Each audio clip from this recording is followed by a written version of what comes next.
First, Mike, got some buying into the close. Is that a bullish sign to cap off what was a pretty bad week for stocks? Yeah, I mean, better than the opposite, I would say. Fridays have been strong this year. I don't know what to make of that. I think we only had one down one before this week.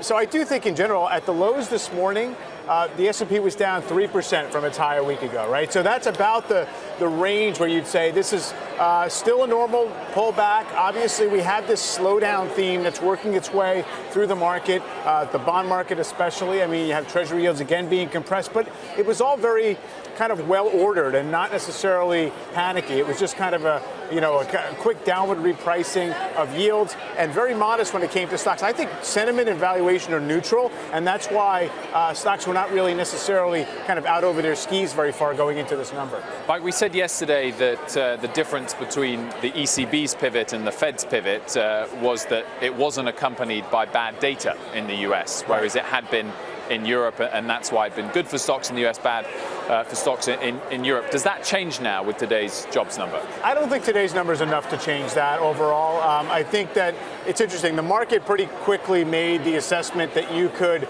really discount this number as a potential trend change. It does not seem to be that because of the prior months adjustments and things like that. But I think there's a whole lot of things that are now on notice because they might slump into that direction. So I am looking at credit market conditions and I'm looking at the yield curve and things like that that would maybe indicate that the markets are kind of hunkering down for an erosion of the data that we haven't quite seen yet.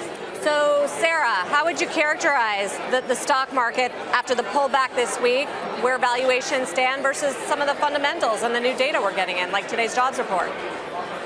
Well, globally, valuations are reasonably attractive, but led by the part of the world that's underperformed, namely Europe and Japan and non-U.S. developed markets, where they trade at half the price-to-book multiple with a competitive return on equity versus the U.S. market. So if we think things look a little dicey in the U.S., cast your eyes abroad, and that's where the real bargains are. Like where specifically? Well, I would argue that the epicenter of pain might be the UK at present, given the Brexit machinations and uncertainty. But continental Europe took a real blow this week after the European Central Bank decided to pause on any prospective tightening. In fact, it looks like a bit of QE infinity, both for Europe and for Japan. And that made investors very nervous, especially about banks trading at some of the lowest valuations we've seen since the global financial crisis. So those are bargains right there.